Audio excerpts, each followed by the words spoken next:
we have a gathering of planners from across Florida in Tampa this week at how fun. state chapter conference. You going to that? I'm going to that, yeah. In fact, we've We're got hosting the Oldsmar part, yeah. a couple of sessions that were Yeah. presented. Well, let me first talk about the regional governance issue, and then we'll move on to the other topic. We've had many conversations, as you all know, many involving Commissioner Long and counterparts on the Hillsborough side, folks who are very interested in how do we streamline our decision-making process at the regional level. How do we speak with one voice as a region on transportation priorities, transportation issues? And what struck me is the number of different conversations that are being had. A lot of different, whether you're in the business community or a member of government from one jurisdiction or another, a lot of different folks are having this conversation. What we are trying to do is bring this conversation under one discussion forum. And there's been some thought about where that appropriately lies, but there's been a federal notice of proposed rulemaking that essentially pushes the MPOs to consolidate. If you're in one planning area and you have multiple MPOs like we do here, Pasco, Hillsborough, and Pinellas are all separate, the proposed rule would mandate that you either merge or, if you remain separate, develop a single set of planning products for those MPOs, meaning one long-range transportation plan, one set of performance measures and targets, and one regional prioritization process for transportation. Now, we've got, I think, a very strong regional coordination model, probably better than most states here in Florida. But it is true, we have a little bit of a disjointed decision-making process when it comes to transportation. I mean, that's patently obvious. So what I'm proposing that we do is we have a parallel track that first looks at an independent evaluation of what are the different options for how we come together as a region under a governance framework. Get that done fairly soon. That it's not just a simple matter of how many counties are in your MPO. It's what powers and duties do you want that organization to have? What is its mission, role, and responsibilities relative to other existing organizations, whether they be TBARDA or the Tampa Bay Regional Planning Council or the transit agencies, transit operators. I think that has to be extremely clear in whatever framework we come up with. And we essentially have one opportunity to do this and get it right. Otherwise, we'll be back at the table in 2 years. Did we do the right thing? Are we going to try and rethink this? And I don't want that to happen. TBARD is only 10 years old, and there's a lot of questions about its value long term. And our Forward Pinellas organization, merging the MPO and the PPC, is less than 2 years old. And so there's some things that I think need to work for a while in transportation planning. So I'm hoping whatever we come up with stands the test of time, and I think that's important to think it through. So the parallel track I'm proposing is that we do this independent evaluation. It can't be led by one of the MPOs, probably can't be led by FDOT. It has to be done independently. Bring that information forward. What I would like to see is that we have sort of a parallel discussion track at the regional level. TBARDA, looking at 8 counties, they have to be involved in this conversation. But the real focus should be on the 3 counties of Hillsborough, Pinellas, and Pasco, because we are the urbanized area that would be essentially forced to have one MPO by the federal rule. And we're where the most travel interaction from a transit standpoint occurs in our region. That evaluation, I think that focus should be on the organization called the TMA Leadership Group, the Transportation Management Area Leadership Group, which is the 3 members of the MPOs in Pinellas, Pasco, and Hillsborough. We just had a meeting this past Friday. We meet 4 to 5 times a year, and that is the regional discussion forum that's been sanctioned by the MPOs and the FDOT. I have some concerns about the structure of that organization because it doesn't seem to have enough legitimacy in the eyes of the county commissions and others who don't really understand what it does. So I think we need to consider reconstituting that leadership group as the study group that will evaluate these different options and be the forum for this discussion. And some suggestions that we're entertaining. We haven't made any decisions yet, But if we're calling it the leadership group for the Tampa Bay area, maybe there should be some business representatives on that leadership group and not just the 3 members of the MPOs. We don't have a chair of that group. We probably need a point person who can be seen as the lead, not just a facilitator, but somebody who has strong ties to the Florida legislature, maybe has strong ties to other local government entities, but who can be seen as the person at the tip of the spear, as it's been discussed. So we're going to have a more robust discussion about this at our November meeting of the TMA Leadership Group, where we will probably have an outline of what that scope of work might look like that evaluates the different options. And let me just give you a couple of items to think about as we look at those different options. One is we don't have to go very far, 2 hours away on a good day. MetroPlan Orlando has a structure covering 3 counties. It is only an MPO. It doesn't have land use authority like we do here in Pinellas. But MetroPlan charges a fee to all of its local governments based on population to be members of that organization.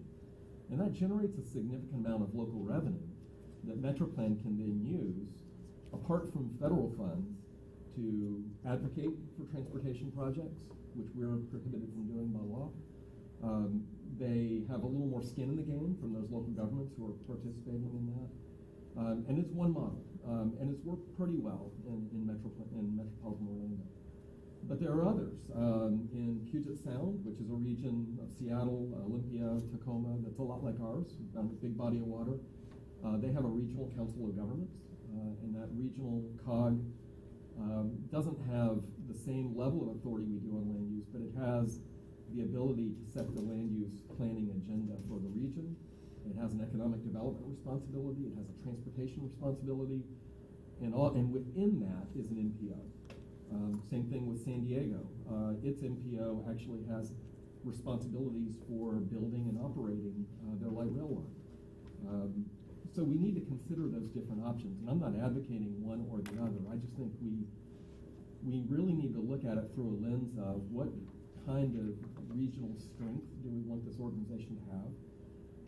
Do we want it to be a counterbalance to the Florida Department of Transportation, which is the big dog when it comes to transportation funding in our region? FDOT sometimes sets the agenda and we react to that. I think it would be wise to have an organization that sets the agenda and then FDOT reacts to that, because they're a dynamite construction agency. But from a planning standpoint, they don't take as broad a perspective sometimes as some of the NPOs do. So I think there's some considerations that need to be given there. I'm aware of action by the TBARTA board to support an 8-county evaluation of these different options. So that needs to be incorporated into this process somehow, and we're yet to exactly figure out what that mechanism is. What I would like to be able to do is to initiate this study sometime in the early spring of 2017. It'll take us some time to develop that scope of services, get it vetted.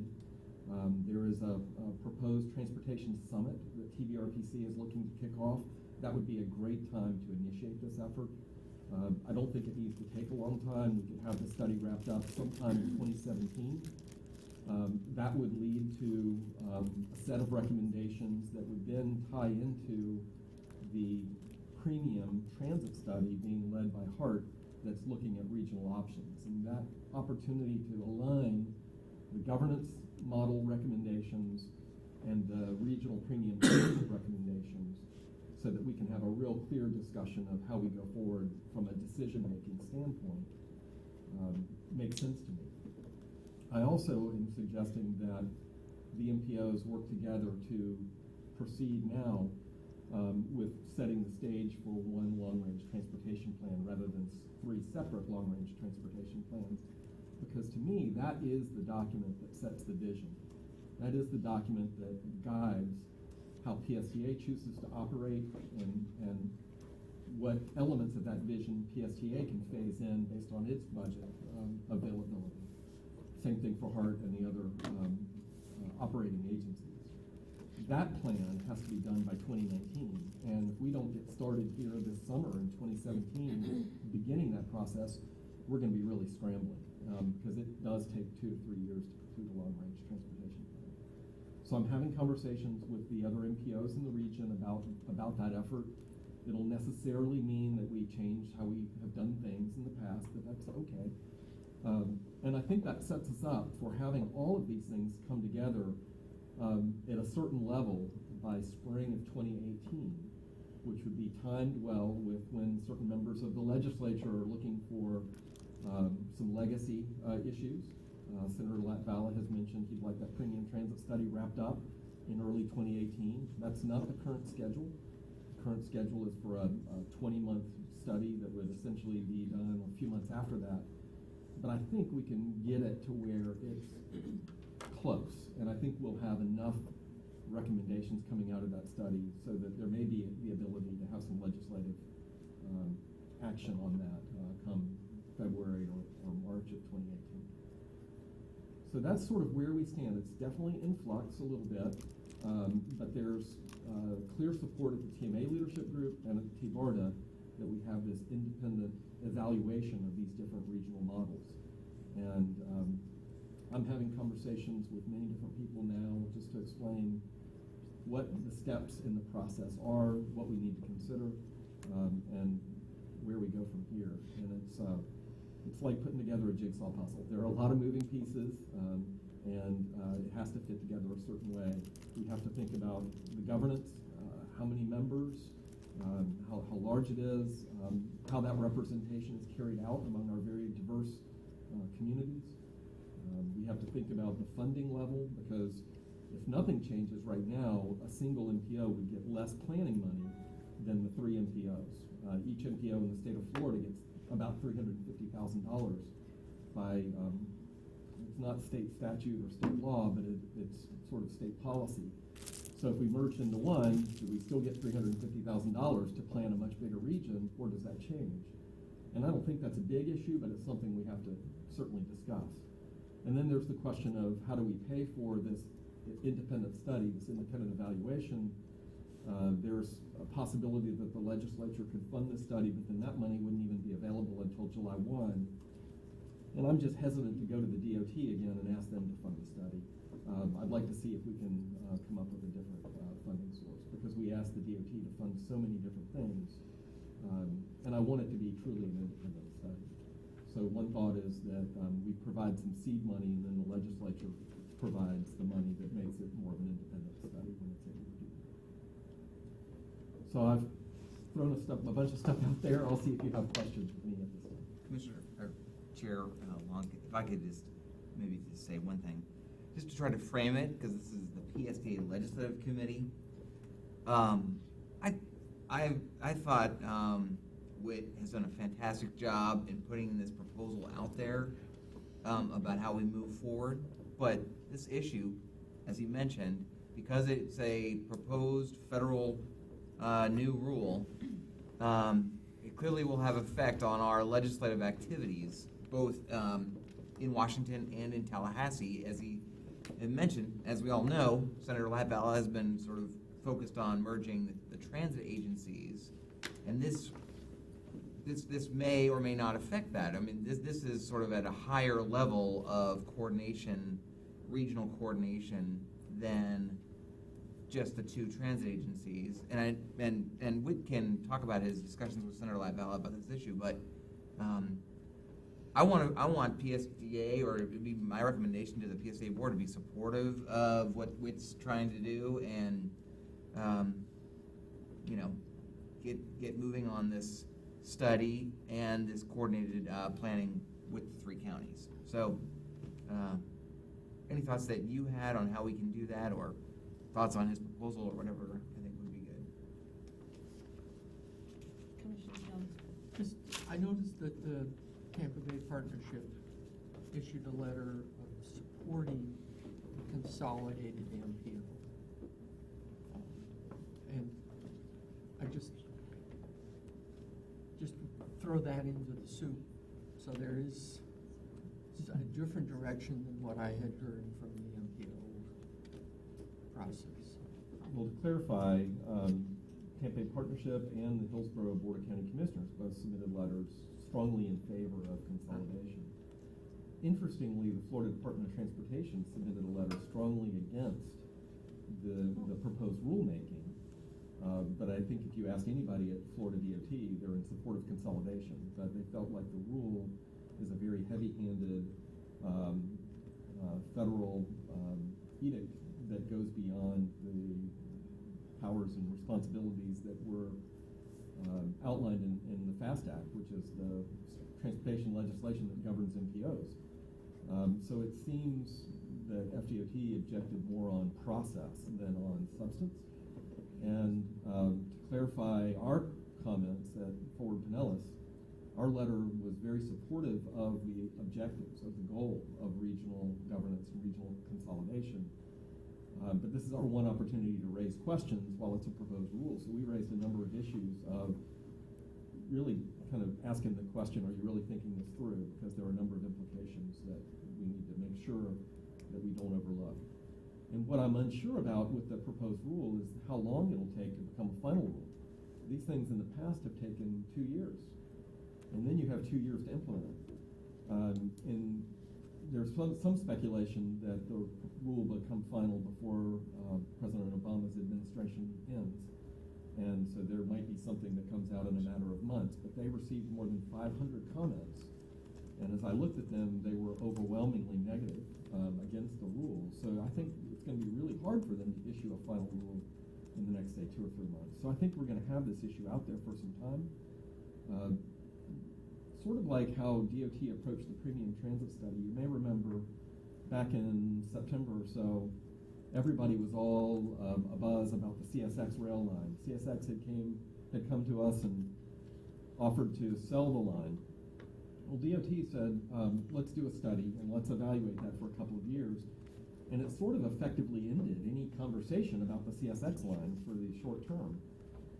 And essentially, we don't want to prejudice the outcome of that study and make sure that we're eligible for federal funding. I'm leery of us getting too quickly out of the box, down a path on a certain strategy, and then seeing it not come to a point where we can really have an organization that functions well. And I don't think we've had enough time to really evaluate the merger of the PPC and MPO and what it can do here in Pinellas County. I'm concerned about the differences in how planning is done in Hillsborough County and Pasco County versus Pinellas County. And I just want to make sure that whatever structure's in place preserves the unique aspects of how we plan and develop in our respective regions. Certainly can do that under one governing board. I don't think that's the challenge. I think the challenge more is how do you address the mission, roles, and responsibilities as it relates to how local input occurs in each of the 3 counties. Commissioner Jones. Johnson. And whoever it is. Oh, Patty. That works. And you'll know that I was going to say this. My big concern in all of this is transportation disadvantaged. And this county is providing more transportation disadvantage than 5 surrounding counties, 5 of them. I don't want that to get lost, and I do not see any proponents of transportation disadvantaged on any of the committees. No, Janet, I think you're a proponent, but I don't think you're, okay, I'm sorry for the way that I said that. Grassroots proponent. These are people, this is we had a 5 dot, do you remember? We had a 5 dot map that showed us, do you remember it, Brad? 5 dots were where we had the worst problems. And Janet, I think you know what I'm talking about. I'm talking about in Clearwater and in Lillman and in High Point. Those people are still underserved, believe it or not, with all that we're doing and all that we're giving. And the big problem is they don't know how to come to us. They don't know that they can say, here I am, I need some help. Janet, I need to respond to that very quickly, Okay. if you don't mind, because there have been numerous conversations in county government at the county commission meetings, especially since this debacle with the UPass surfaced a couple weeks ago. And so there are very good people that are working on this issue and realize that this is one of our most vulnerable populations. And right now, because we haven't finalized our budget, we're in the process of trying to figure out how we're gonna pay for it. So stay tuned, because I think you might have missed that part of the conversation at our last meeting. I'm not sure. But let's stay focused on this, because That's the what I'm purpose of trying our- to say. Yeah. I'm Well- trying to say, when Whit was saying, we don't know how many people that represent what part of the community we need to have to represent what we need in the end. Well, and if I could just also respond, Commissioner Johnson is the chair of the Pinellas Local Coordinating Board that oversees transportation disadvantaged. But as you know, maybe Wait, you know better about this, but there is already kind of parallel, similar regional coordination. There's a Tampa Bay, all the 3 counties transportation disadvantaged local coordinating boards get together on a regular basis. I know we are obligated to provide a Tampa Bay-wide transportation plan, a transportation disadvantage plan that covers all 3 counties Right. to the state. So there is a lot of coordination. But your point about maybe a larger, more regionally focused organization maybe having difficulties in focusing down to the Lellman or Greenwood area. That But is what an I'm issue. saying, focusing down, Janet, is that we're providing 1,000 rides a month. More than that. Well, More than that now. A lot more than that. More a than that lot, now. it is a lot more than that. And how many is Hillsborough providing? I have no idea, that's not my focus at the moment. But that's what I'm talking about, is putting these No, and those regions are the together. devil is always in the details, and it's not our work here as policy people to get into the weeds. That's the WIT person and the job of staff to take care of that. And Okay, your I'm point just is very suggesting to valuable. Whit that we have done the job here that needs to be done countywide. And to get to the end of it, Jack said he would absolutely support us, as he has in the past on TD, It's been great. okay? And, and I just, We have to cultivate some new folks to do that as well, to, help move it along on the outside. okay. I think you're certainly touching on how complex this issue is. Yeah, lots of moving parts. Lisa? First, are we using this, if I want to speak? Oh, we're not No, using that. okay. No. Thank you, Janet. If you can just explain to me, what would be the advantage of, basically merging all of these NPOs, and will it have an effect on PSTA, and if so, what? I think the obvious advantage to me is the institutional capacity that's created from a single regional NPO. There's some criticism out there, I've seen some op-ed pieces, that a lot of NPOs, the threshold for being an NPO is 50,000 population in an urbanized area. Florida has 28 NPOs, more than most states, if not all states. The criticism out there has been that a lot of these smaller NPOs do not have the staff, capacity, capability, expertise, funding to carry out the federal requirements. And I think there's some valid criticism of some of the smaller NPOs. We're one of the larger NPOs just by ourselves here in Pinellas. We're over 200,000. That's the threshold for a larger NPO. Well over that. I think we've got the staff capacity to carry that out. But from a regional standpoint, I will guarantee you we don't have the staff capacity in one MPO to understand the needs in Hillsborough and Pasco. So, it's going to be a larger organization. We'll be able to undertake and accomplish more things. That's probably the obvious advantage. Another one that I think is not a small advantage is that when the business community, when legislators want to know what your priorities are, what are your initiatives, how are you advocating for getting those initiatives done, with as much inter-county travel that we have in this region, it's really hard to know who to go to and who's setting that agenda and who's the point person for that conversation. And so you have to make 3 stops, depending, or at least 2. And I think that confuses the issue, and it also enables just inertia to set in because, well, we know what we want to do in Pinellas County, but we're not sure what Hillsborough wants to do over there. And just that mindset leads to inertia. It leads to a hesitancy.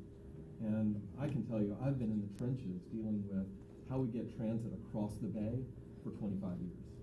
And it hadn't happened. So, Wow. So to bring it back to where we're supposed to be today, as these parallel conversations are moving forward, it seems to me there are some relatively, I don't want to use the word simple, but it's the only word that comes to mind. And given that we have our state lobbying team here, I think it would be important to discuss this piece of it because it could act as a catalyst for a lot of other things to fall in place potentially.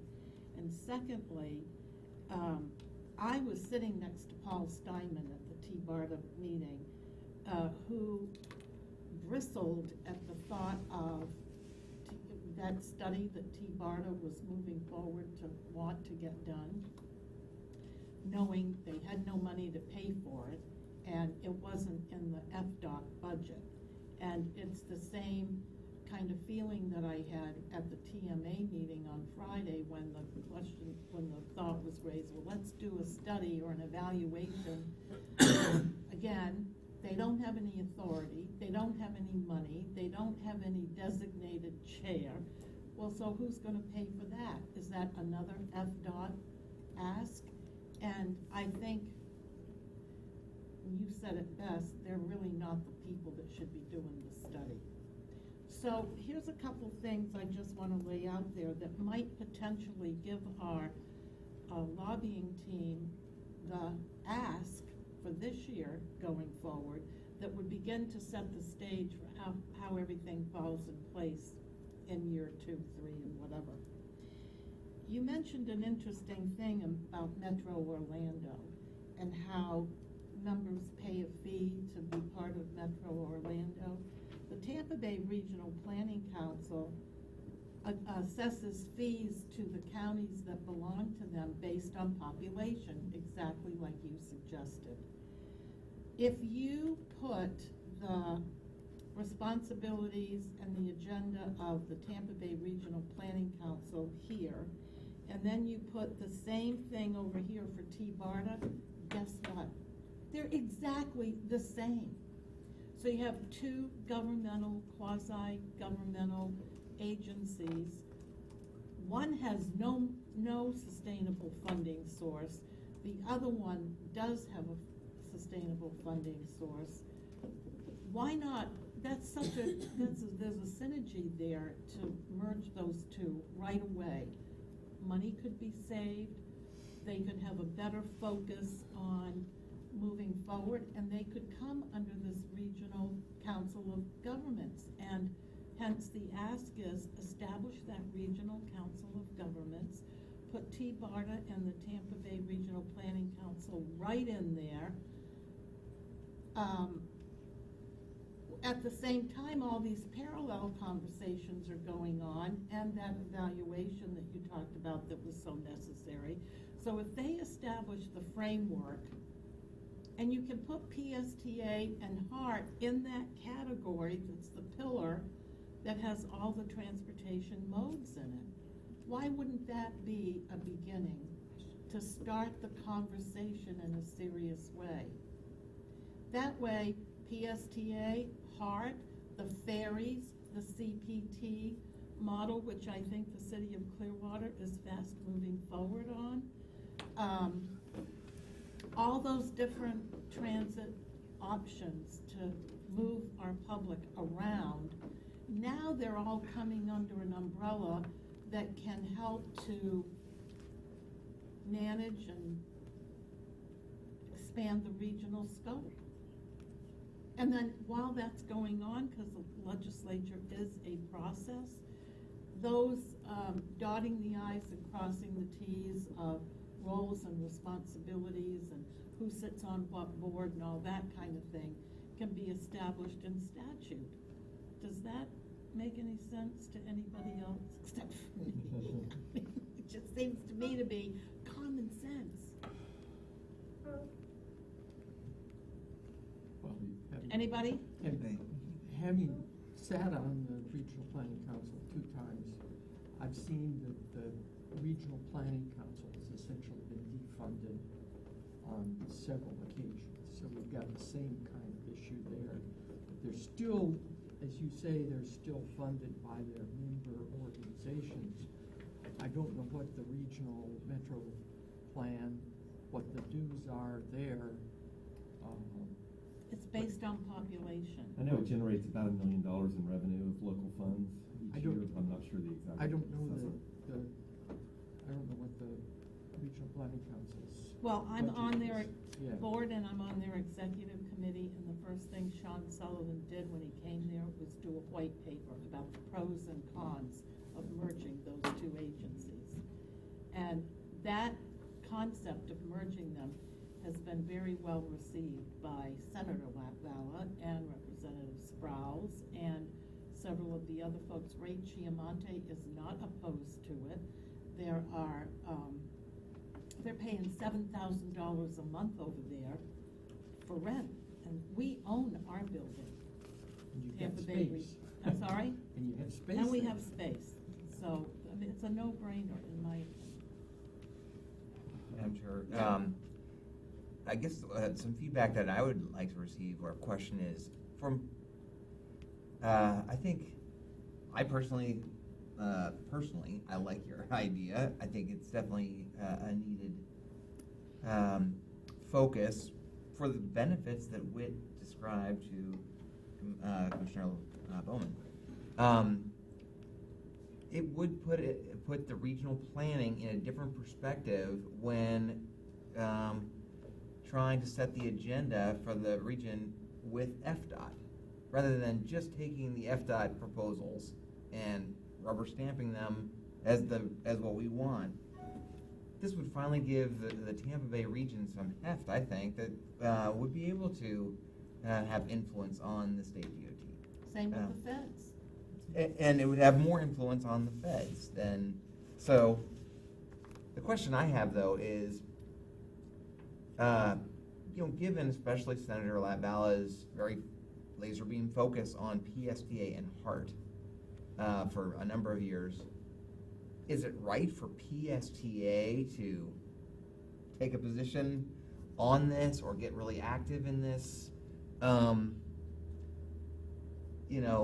don't want it to seem like we're not still very focused on working on coordination with HART and our folks on the just on the transit piece, or send the wrong message about what we're focused on.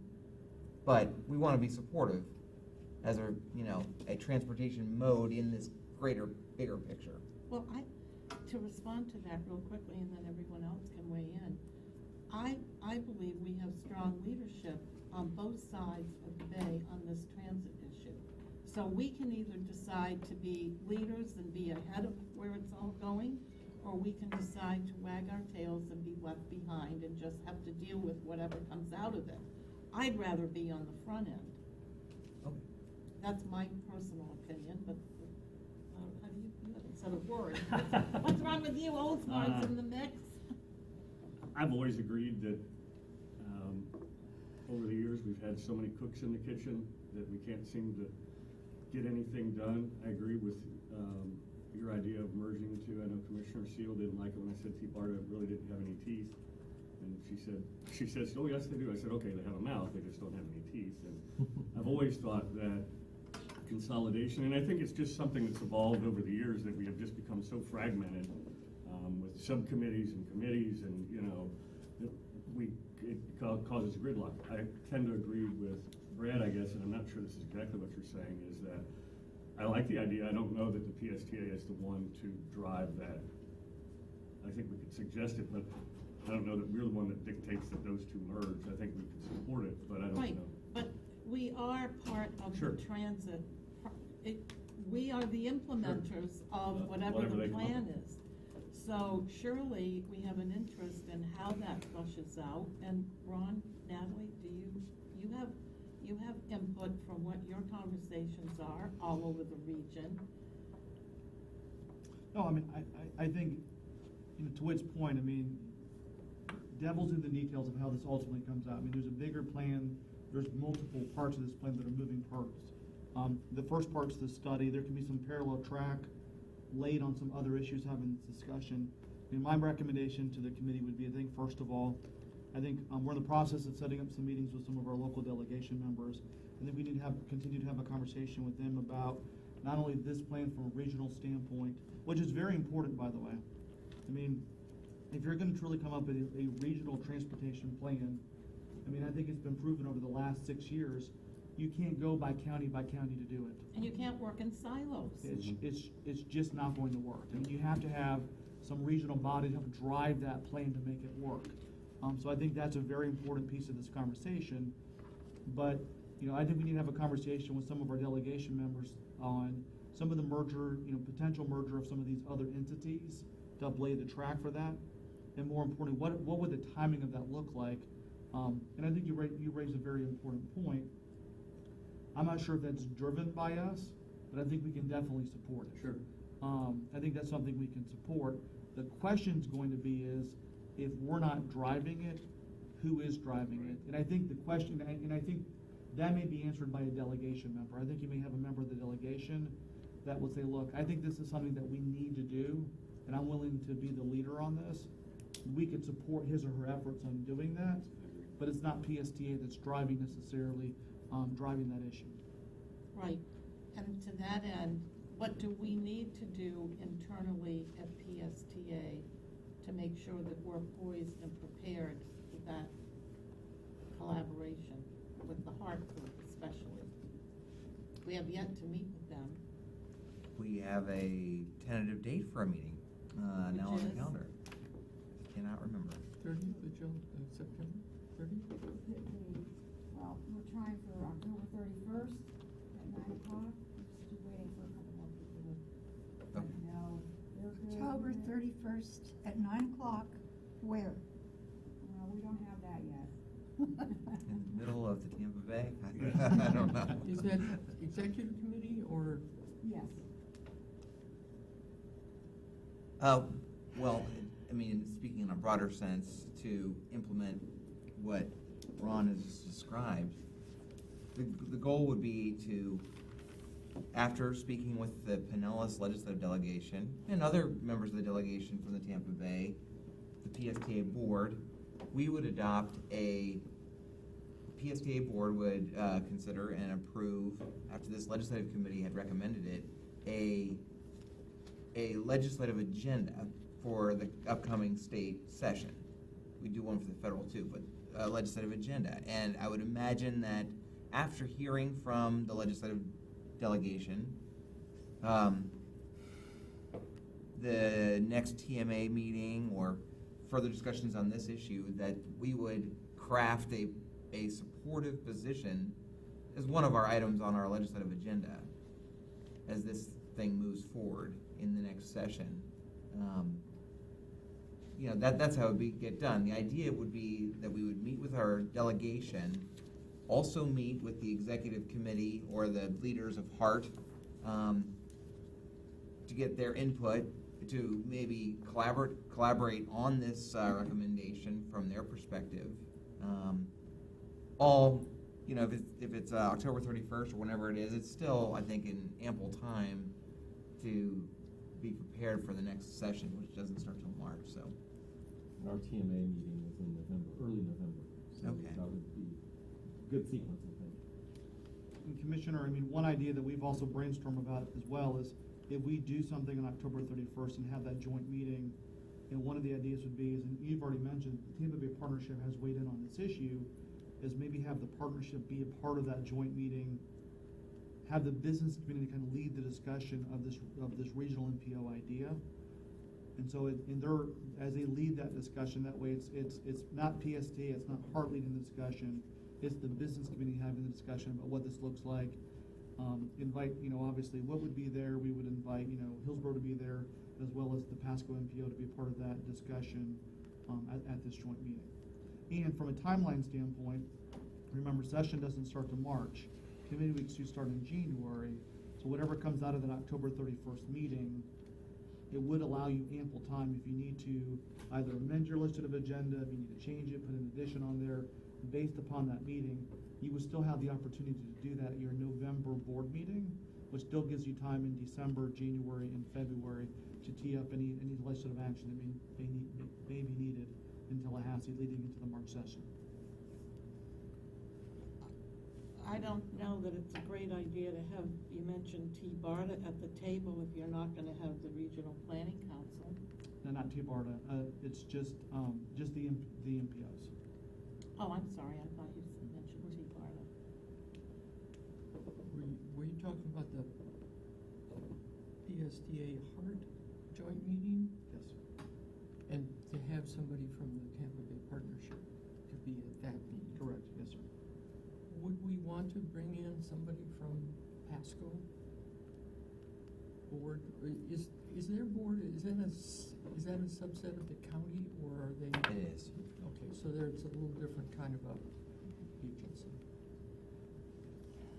But I think it's a good idea to invite the three MPOs to that discussion. So it would become a broader discussion. One of the things that I've suggested is, Florida, and this is a legislative issue, Florida does not really have any kind of statewide transit strategy or transit vision.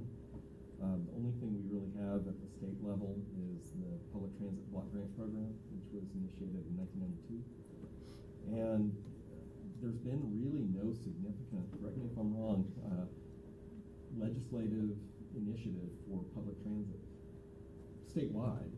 There's been a few projects like Sunrail and Tri-Rail and things like that, but there really hasn't been any movement at the state level to say, here's what we would like to see Florida become from a transit perspective.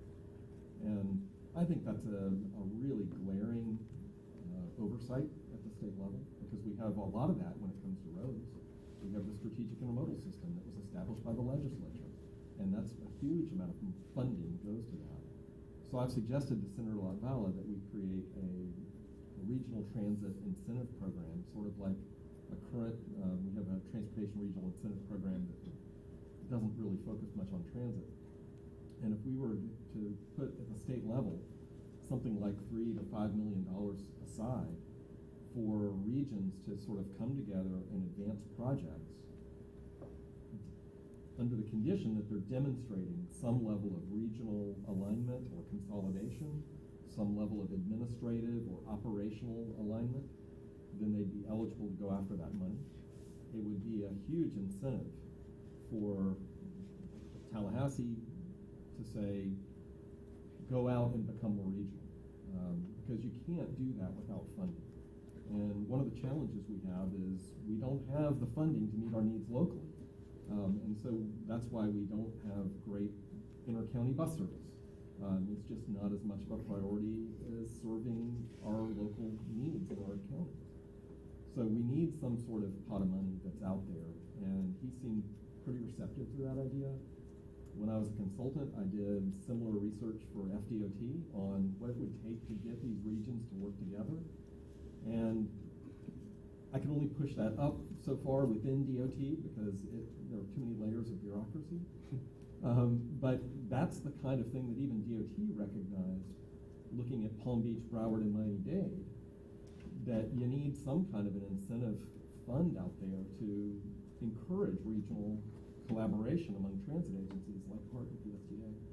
just as an example, I mean, Sarasota Manatee would be the same deal. It's pervasive throughout the state. And I think if there's any kind of ask in there, it's that the legislature gets serious about incentivizing regional transit in all of Florida's regions. Because most of our regions still have many different separate operating entities and many different separate planning entities. And so money would bring those together around a single vision and a single set of projects that you advance, just like we're doing for the Sun Trails project now for our multi-use trails. And the legislature put $25 million aside for that. So those are some things that I think if we're going to get serious in this state about transit, we're going to have to step up at the state level to incentivize those kinds of actions.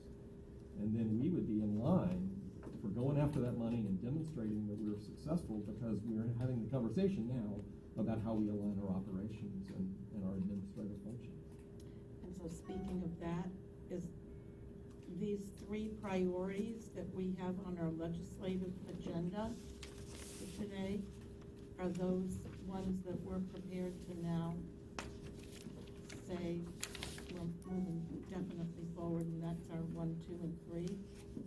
Well, that's an upcoming discussion on the agenda in just a second, Okay. I think. Well, let's move, do we want to move through the agenda and take care of some of the, like approving the minutes from the last meeting? Can we do that and take that off the table? Everybody read them? Yeah, I did. Motion to approve. Second. All in favor? Aye. Aye. Okay. And then the priority list is next. Well, so this Oh, that's is. the MPO priority list. Correct. And Cassandra's gonna pass out, what I think is, the draft, or maybe it's already at yours. Don't we have it? Isn't this it? Yes. Isn't that it? Yeah. Okay, good. Was yours two-sided? Because you have the most important sign. Oh, okay. Sorry. Yeah, this side's not so important. No. Oh, I-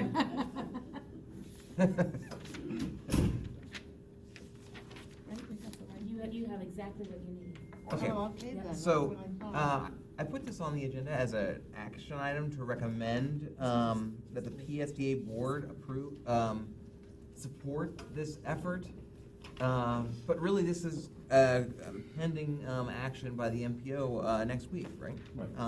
Next Tuesday. And Whit can certainly speak to more of, this, before he goes, but, this is the first, to my knowledge, or certainly as long as I've been here, first effort by the Pinellas MPO, the Fort Pinellas, to develop a transportation priority list that's multimodal. The big page, not the one that Cassandra just passed out, but the big page has transit projects, trail projects, and road projects on it. Now again, this is only Pinellas County, but it's taken how many years to just get Pinellas County all together on one page? We just had a conversation about how to get the entire Tampa Bay region together on one page. That's a little different thing, but this is a huge step, and I want to certainly be very supportive of that. I would like, ultimately, to get to Commissioner Long's comment earlier, is that our ultimate legislative priorities that we put forth align with the MPO's countywide priorities. I think that just gives it a lot more weight, especially when working with FDOT. And then perhaps there's an opportunity to put it on our county legislative plan as well. That we Yeah. were All rowing in the talking. same direction. What a novel I idea. We all row the same way. So, I don't know if, Whit, you want to say anything about the different projects, or, but it looks like a pretty good list. Well, thank you. I'll be very brief about this. We took the list from PSTA staff recommendation, and then we made a few adjustments on that list just based on looking at countywide needs and trying to put something forward that our board would support. And I think you have to look at it through the lens of how this is used. This is the list that we send to DOT every September. that DOT then uses to build the work program, the state work program, and our transportation improvement program. They will go down this list and they will look for fund categories or sources of funding to apply to these different projects. And we felt it was important to show projects that were even kind of far along, like the Farebox, regional Farebox, and the Central Avenue Bus Rapid Transit project that are in the pipeline, and may actually get other sources of funding before this year kicks in. This is for 2021-2022, so we're planning for projects that are now in the new fifth year because the other projects are committed and have dollars. But we thought it was symbolic to at least demonstrate that we also think that the projects that are being advanced in the near term for funding are among our regional priorities. These are a combination of regional projects such as the Tampa International Airport to Clearwater Beach, Express Bus, and local projects such as enhanced operations, more frequent service, later service on PSTA's core routes. And again, this is the first time, and at least I go back to the 1980s, that the MPO has ever chosen to prioritize transit capital projects. So we're hoping that this will help a little bit with your bus replacement needs by identifying other capital projects that we can help fund that would allow you to divert resources to bus replacement. We are in the first of a 2-year window to where we have to set performance targets. And the projects that we advance on a list like this, we have to demonstrate that they're helping us achieve our targets. So I do think that maybe next year it'll be a little bit different process, but I think we're now kind of broken through the barrier and we will have a multimodal list from here on out.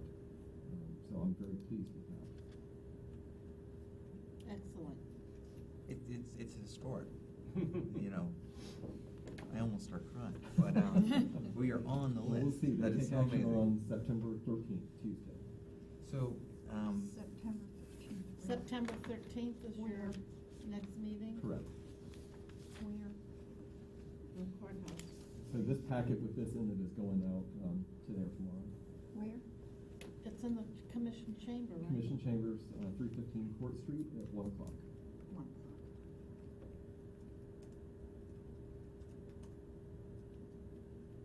so the action that I would recommend that the PSTA Legislative Committee take today, since our board meeting will happen after the vote, would be consistent with actions that the Legislative Committee has taken in the past, that maybe the committee would authorize the chair to sign a letter of support to the Fort Pinellas MPO prior to their meeting, that the legislative committee of PSTA reviewed this and supports this multimodal prioritization process. I'll be happy to move that through the county commission as well, if that would help with. You have a meeting before next Wednesday? Well, I believe we have one on Tuesday. Great. Need a motion? Wait a minute. Tuesday, we don't have a meeting. I think we switched meetings. You have a public hearing for the budget on the 14th, which would be our normal meeting, so we got booted. Oh, you're right. Out of the commission chamber. It doesn't mean we can't get a letter done, though, I'd like to think. And we do have a county project on here, 126th Avenue, which is the first time we've advanced a county project. And that's what I was asking her about, because we have one representative that has been saying the same thing since her father was 40 years ago. Oh, right. And I just, that's what I was asking. Well, and I think it's. And I don't want it to mess this up. I think this is where this needs to be. Okay, I'm having a brain cramp. Oh, I see it, never mind. Sorry. 12. And again, these are regionally significant projects.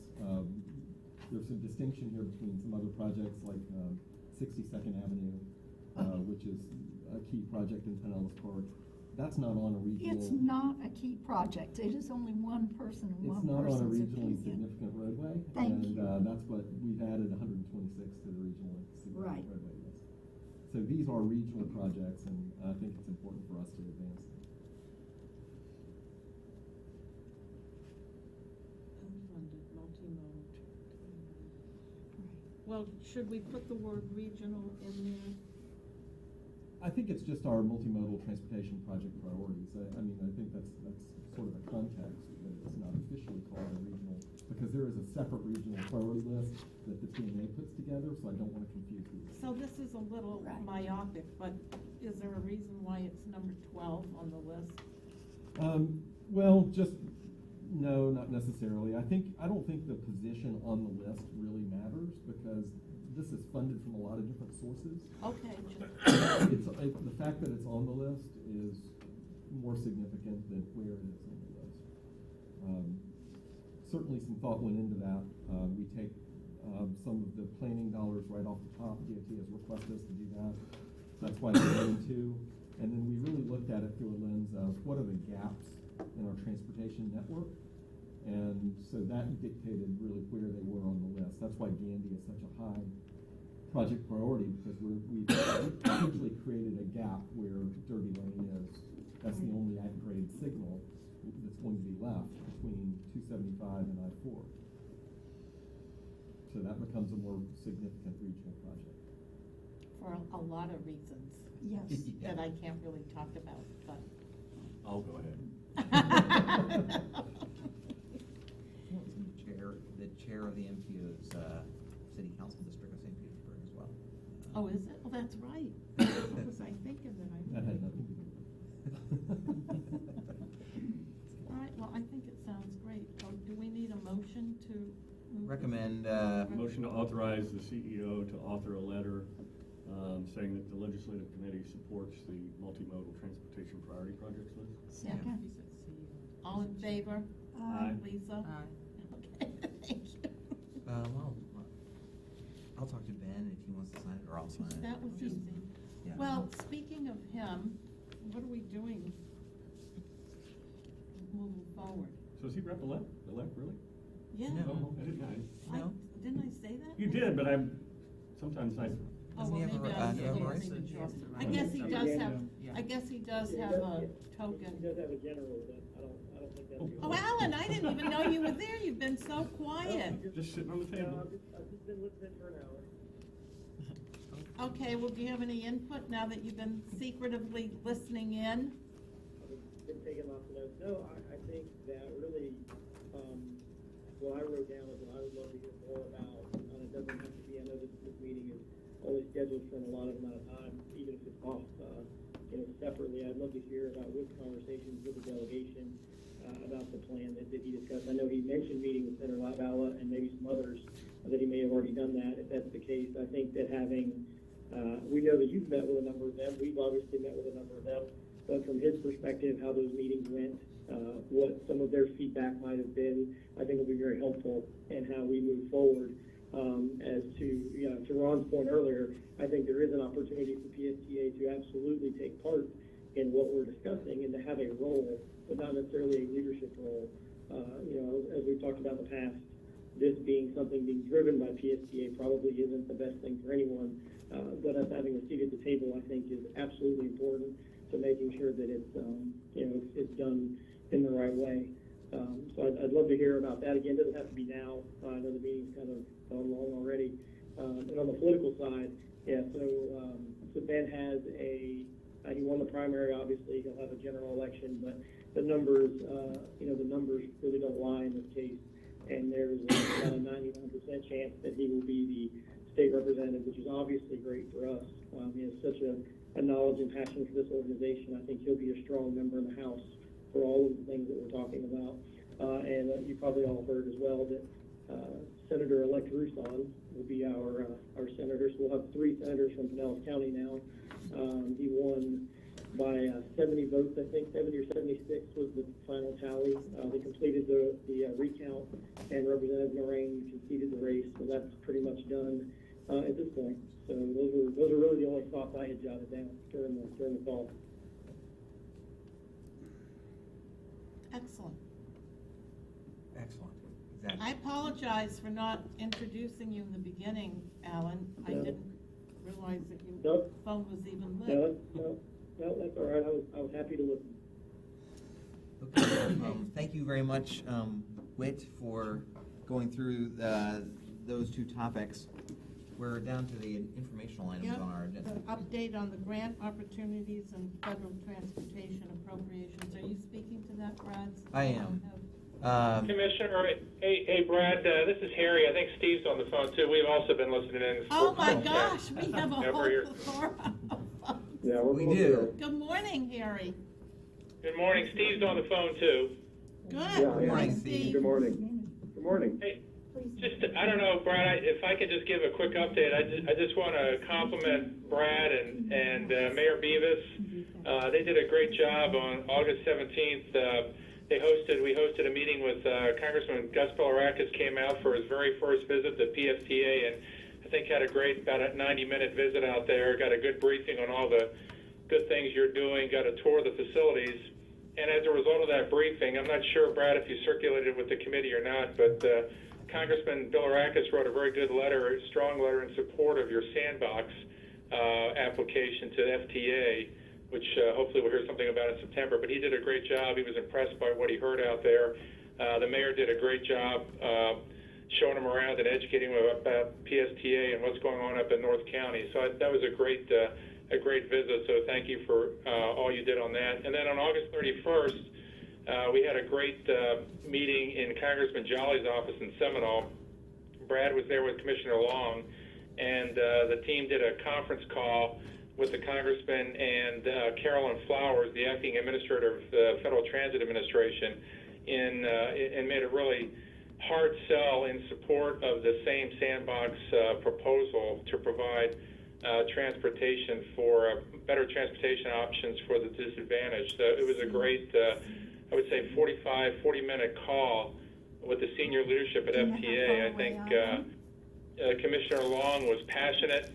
Brad provided great background, and Congressman Jolly just couldn't have weighed in any harder and made a strong pitch. So I think you had two really good federal interactions during the last couple weeks, and so that's one of the updates on the grants. Excellent. Great momentum. Yes. We just need to keep it going. Good timing, yeah. Thank you. Yeah. Thank you for that Yep. report. Yeah, I think. The other thing I guess we would say, maybe Steve wants to jump in, Congress is, as you're probably reading, just to reconvene yesterday after a long 7-week recess. They're in session for 17 days here in September. Their primary mission here is to figure out how to keep the government running when the fiscal year ends September 30th. They're discussing whether to pass a term resolution to keep the government running through the election period and try and wrap up business when they come back in November and December. Some in Congress want to continue the short-term resolution to keep the government running for 6 months into next March when the new president and the new congressional leadership are in place. That's going to be an item of debate here for the next couple days. Don't know how that's going to play out. That will impact somewhat the funding that's available for the Department of Transportation and FTA. Steve, I don't know if you want to jump in on that. Well, the only thing I can add, Harry's exactly right. I would add on the Congressional Appropriations Fund, all indications appear that it's likely to run, the continuing resolution is likely to run through past Thanksgiving into December, but not longer than that. So they'll have to deal with the budget then again in December before the new president is sworn in. But on the FTA side of what that means in terms of the grants, the formula funds will continue to flow to PSTA. I don't think you have any discretionary grants that are coming to you right now, but until typically until they have at least 6 months worth of budget approved, they can't give any discretionary grants. So I don't think it'll have any direct impact on PSTA because the formula funds will continue to be allocated by FTA.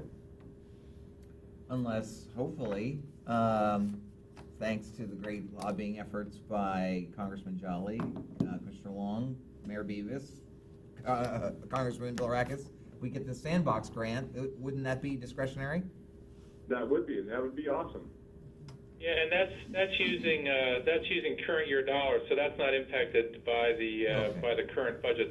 This only impacts next year's funding. The sandbox is out of fiscal year 16 funding, so you're okay there.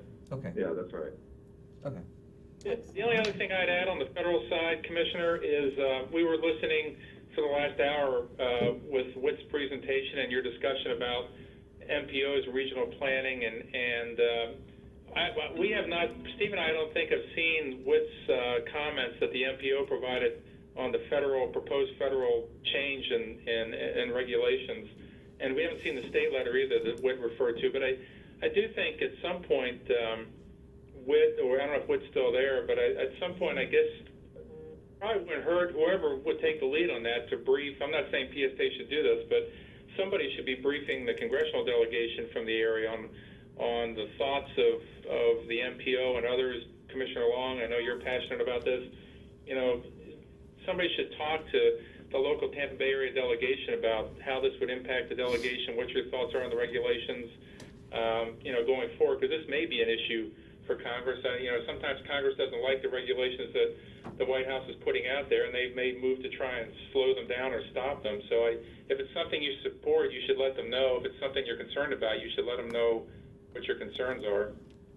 So Harry, there have been several letters from several different places. Are you asking us to send them to you, or are you asking us to connect with those legislators here, or what do you think? Well, I think we'd like to see them just to read them. I don't think the county commissioner, I don't think the county commented. I know we sent the information about the regulations down to the county, and I think the county did not comment, but we have not seen the MPO and the state letters. All I'm saying, I'm not saying this is an issue for the PSTA legislative agenda. I'm just saying, as for you, as someone who's been involved, and if Whit was still there, I don't know what the delegation knows about the community's interest and position on these regulations, but I think it wouldn't hurt to share it with Congressman Jolly and Congressman Bilirakis, Congresswoman Castor, and the others in the area, because this is going to impact the whole Tampa Bay area, not just Pinellas County, not just Hillsborough County, but it'll go up, Pasco and the other surrounding counties. And so I think, like I say, there's still time to affect change on those regulations, I believe, Steve. So it wouldn't hurt to, if you have some concerns or things that need to be changed, somebody, I'm not sure who that somebody is, whether it's Whit or how you want to do it, but somebody ought to be thinking about it, addressing or letting the congressional delegation know what you're thinking about it, to include Senators Nelson and Rubio. If it's all right with the rest of this committee, I'm happy to forward that on over to the congressional folks. Is that all right with everyone? Go ahead and do that. Yeah. I'm still on Congressman Jolly's counsel for the disadvantaged, so I get to speak with him on a regular basis. Good. And, well, Janet, you wear many hats, so you can add one. Well, feel free to talk to him. I think the more people that talk to him, the better off we are, right, Harry? Yeah, no doubt about it. He needs to hear from as many people as he can. Fine. I think that's great. Yeah. Okay, so are we good with this update then? Exactly. Very good. When are you back in Pinellas, Harry? Back and forth throughout the month. So I just got back to D.C. last night, so I'll be down there on Friday and next Monday and Tuesday, and then the following week. So. All right, well, I'm going to just call you later on today, if that's okay. Sure. All right, terrific. Thank you. Thank you. Now we're down to the State Transportation Disadvantage Study update. Is that? That's right. Yes. I want to put this on the agenda. Commissioner Johnson's passion. This is maybe a little bit of a not so great momentum, I think. As the members will remember, last legislative session we worked very hard. We actually led the state effort on behalf of urban counties, urban areas of the state, to ask the legislature, and the legislature approved, and the governor approved of funding for a study by the Commission for Transportation Disadvantaged on the formula that we believe, that we know is somewhat that we've proved. well, I would say we believe, or it's our position, that it's biased against urban areas and it favors rural areas of this state in allocation of transportation disadvantaged funds. Right. We asked, we spoke to the staff at the Commission for Transportation Disadvantaged. I know that our lobbying team at the time talked about making sure that there was an oversight to the study and how it was done. But as of today, none of that has happened. The study actually was issued and given to an organization called Qatar, which is at University of South Florida, which I guess is there's some way that they don't have to do a procurement that way, that they can just hand it to Qatar since they're a state-funded organization. FDOT does that a lot. And this study is nearly complete. There has been no input by any of the transit, the commission, the community transportation coordinators across the state. And, you know, to my knowledge, the study's already done. And we just got a copy of it. I have, for your educational enjoyment, I have tried to put it up onto the Granicus thing, but I don't think it'll get up there soon. I think it's working now. I noticed deeply embedded in this scope of work for Qatar was actually the MPO staff noticed that it actually says that the study is directed to look at ways to give more money to rural areas, to reallocate, to change the formula to be more supportive of the rural areas. Kind of the exact opposite of what our goal, and I believe the legislature's goal was. You know, but I don't know what Qatar is doing with the study exactly yet, and so we're going to try to find out. As chair of the statewide transit association, the Florida Public Transit Association, I have been working with its executive director, Lisa Bacot, and a number of the urban systems from Orlando. She's the Jacksonville person, Lisa Bacot? No, she's in Tallahassee. She's the executive director of the Association of all the Transit Systems. There's a lot of transit systems, especially urban transit systems, that act as the TD, the transportation CTC, like PSTA does. So Orlando, Palm Beach County, Miami-Dade, we have a group now that is going to Tallahassee maybe next week, I think it is, or it might be in October, to talk directly with the staff at the Commission for Transportation Disadvantaged about the study and the formula. But I don't know what else we can do to put influence on the bureaucracy of up there in Tallahassee. But maybe Alan, if you're still on the phone, if you have any ideas, or Ron or Natalie. Yeah, Brad, Alan. So here's what we've done today. Here's the feedback that we've received, just to kind of build on what you just explained. That yes, essentially what DOT did was we couldn't tell them in the legislation not to use Qatar. There was no way, there was no mechanism to say it couldn't be done. That had to be done a little softly, as you can imagine. So we tried to go with independent consultants.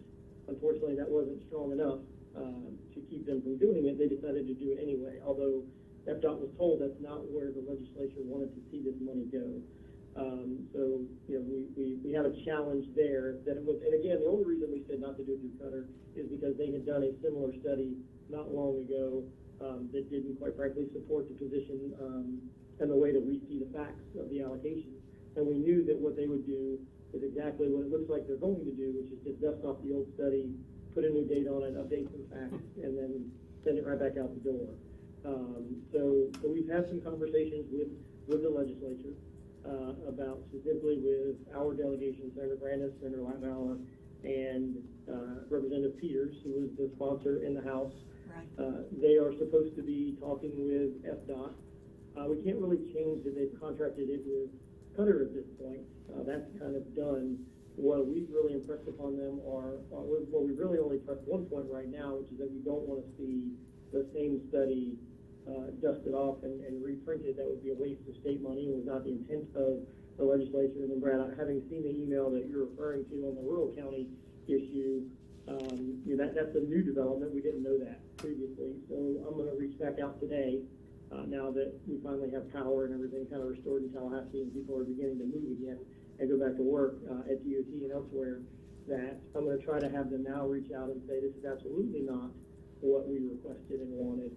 I think the timeline, correct me if I'm wrong, I know they've contracted it and they could certainly do it quicker, but we have the scope of work of what Cutter is supposed to do.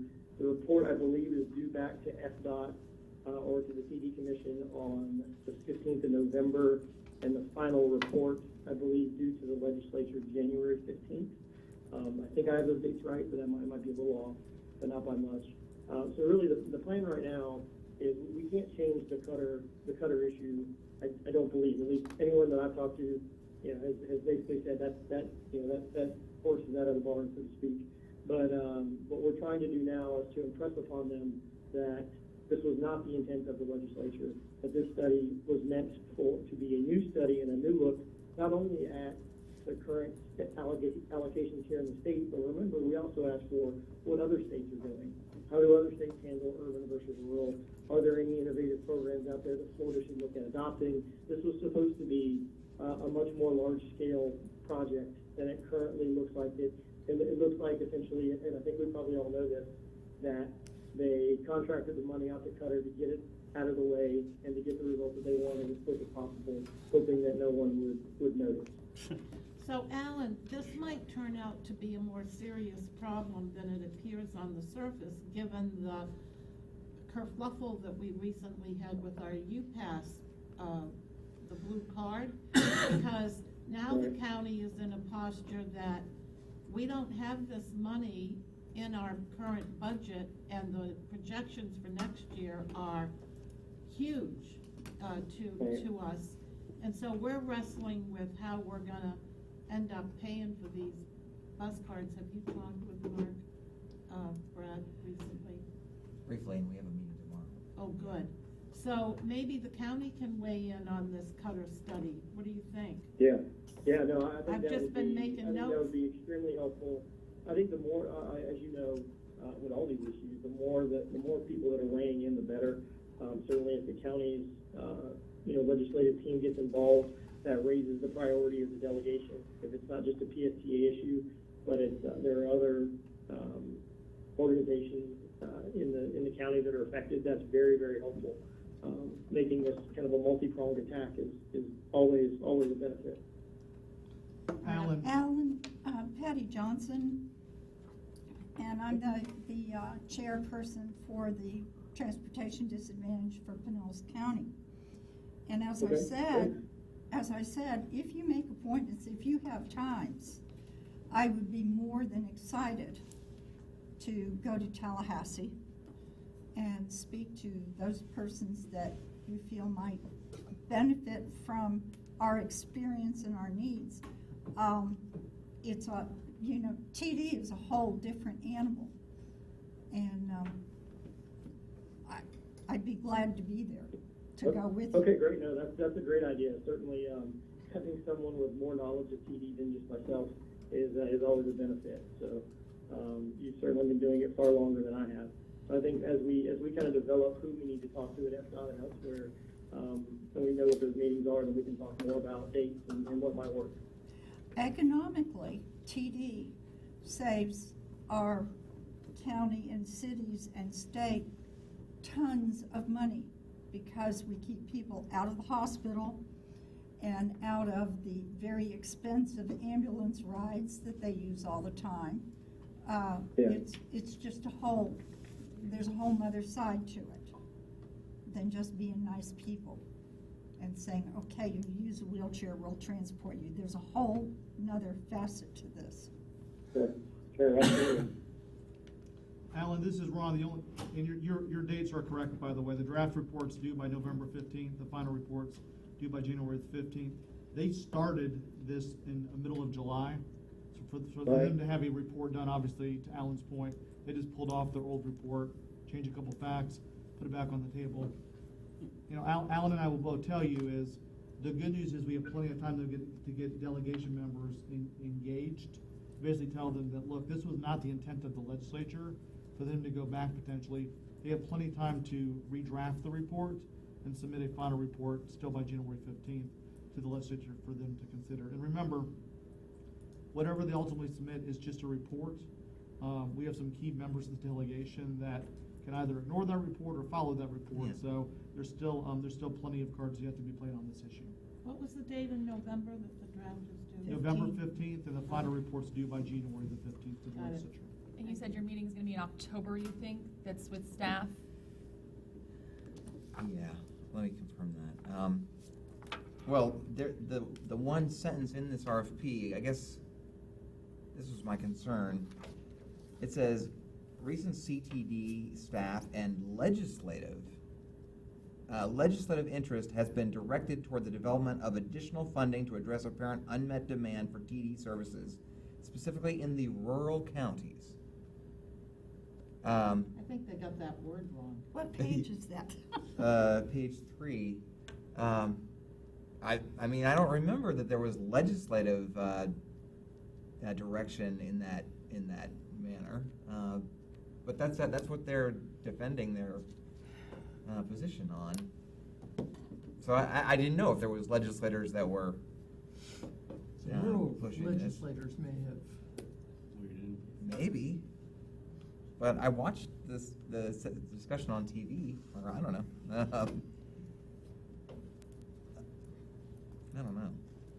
But the good news is, like you say, even if the study gets done, it gets shipped off, maybe the legislature won't necessarily pay much attention to it. Especially if we have strong advocacy showing how much unmet demand, which the Blue Card program at Pinellas County has done, is expanding even more, demonstrating the need even more for this service. So stay tuned on that. Madam Chair, we have one, I know we're running a little behind time. We have one final informational item I wanted to just raise. This is sort of, which is the legislative priorities draft that was in your packet that I passed out.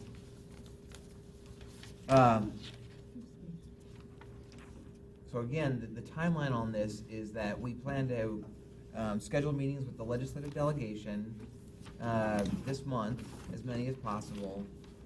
Have a discussion at your October legislative committee about this again. Have a meeting with Hart to coordinate this. Have that meeting led by the Tampa Bay Partnership about the regional MPOs all this fall. Probably bring this back forward to the board for approval in November, ultimately. I think it would be important, as I said earlier, to align our priorities with the counties and the region's priorities.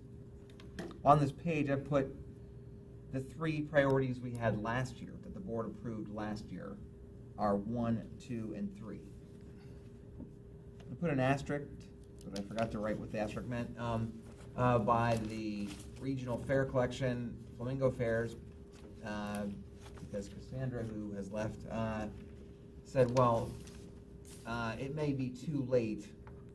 It might be too late that project is moving along and the funding has been available. The project funding might be too late to affect that. But the Clearwater Beach to TIA is now on the MPO's priority list, and the Transportation Disadvantage Funds, I think we still, especially what's going on this summer, want to pursue. Then I came up with staff's help, 8 suggested or possible other priorities that we might include in our list. maybe they don't rise to being in the top 3 or 5. But these are projects I know that a number of legislators are interested in. I know that there are studies going on about most of these items. The number 1 on there, the Clearwater Beach Causeway Bus Lane. That is a capital project that would construct a bus lane, an exclusive lane for trolleys and buses to get across to Clearwater Beach. It would dovetail nicely with the Clearwater Beach TIA Express. It would make it express around the traffic that forms to get out to Clearwater Beach. This was there was a conceptual study done about 7 or 8 years ago by the MPO of this, a project cost identified, sort of a simple design. I know Senator Labella has very familiar with this project, this idea, and expressed some support for it. The MPO, I think WIT has discussed, updating that 2009 study to modern times to get a better estimate of what it would cost. But I think that's certainly a very positive project for the congestion on Clearwater Beach.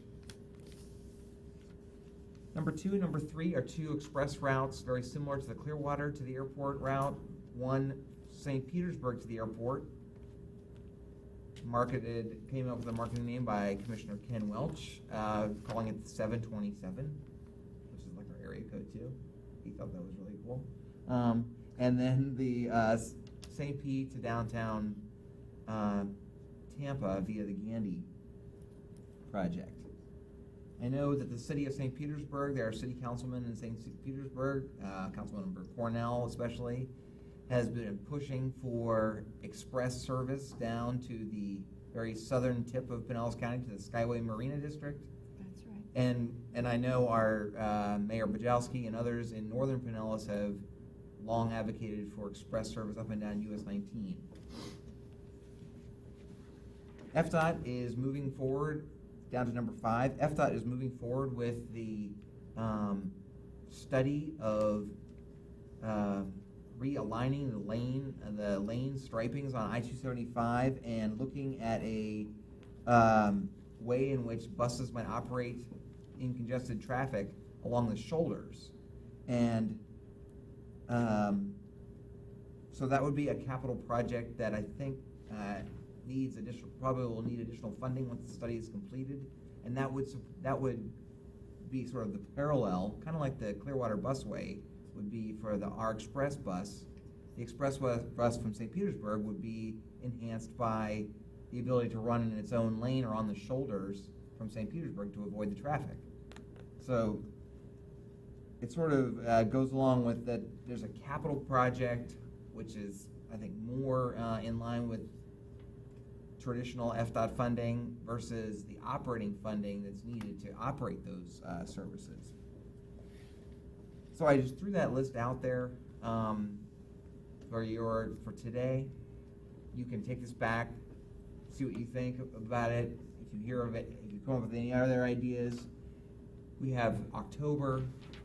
The October Legislative Committee will kind of hone this down to a finalized list and then bring forth to approval in November. So this is sort of food for thought. And we'll just try to get as much input as we can on these projects from everybody. And Brad, too, as we do meet with the different tiered folks from the legislative delegation, there may very well be things that are brought to our attention that we may not even have on our radar at this time. So that's part of what we wanted to do, is be able to feed back into all of you kind of what that resonating kind of, where we're going to find champions. And so anything that comes new will be presented as quickly as we have access to that new information. Yeah, like we talked about having something on our agenda about the regional MPOs or regional planning, whether or not we want to take a position or supportive of anything related to Uber, I'm not sure. But we are sort of leaders in that area, but we could do that, I guess. There might be some legislators that like that and some that don't. We've already been there, right? That's right. Before we get off this subject, and given the conversation that we just had with regard to Cutter, I'd just like us, before we jump all over them, that they just dusted off the last proposal and are ready to present this. I'm looking at the front page of this report, which very clearly says that it was prepared for the Florida Commission for Transportation Disadvantaged in April of 2016. So that tells me that they're taking this report and moving forward with additional study, and that this is the one that they're using. I could be wrong, but I think we need to clarify that before we make assumptions. Well, you're exactly right. This is the scope of services, essentially the scope of work that the commission gave to Cutter to implement. Right, but 4, 5, and 6 are pretty clear about how they intend to move forward. And urban is in there, that they're gonna study both the way in which urban and rural transportation dollars have been allocated. So it doesn't look to me like they're just focusing on on rural. No. I just think we ought to, get our facts straight before we start. Just the bottom of page Yeah, 3. and Commissioner, it's Alan, just to weigh in on your point, you're absolutely right. I could have said that better earlier. The conversation that we've had with the delegation has not been to go hammer anyone at FDOT or elsewhere. It's been to say, this is what we understand the current situation is. Please tell us how you're moving forward in accomplishing the legislative intent of looking at both sides of the formula and how to do this and how we can do this better, as I stated. Our position hasn't been you're doing it wrong and we know better. It's been this is the current information we have, and please tell us how you're accomplishing the legislative intent, which was X, Y, and Z.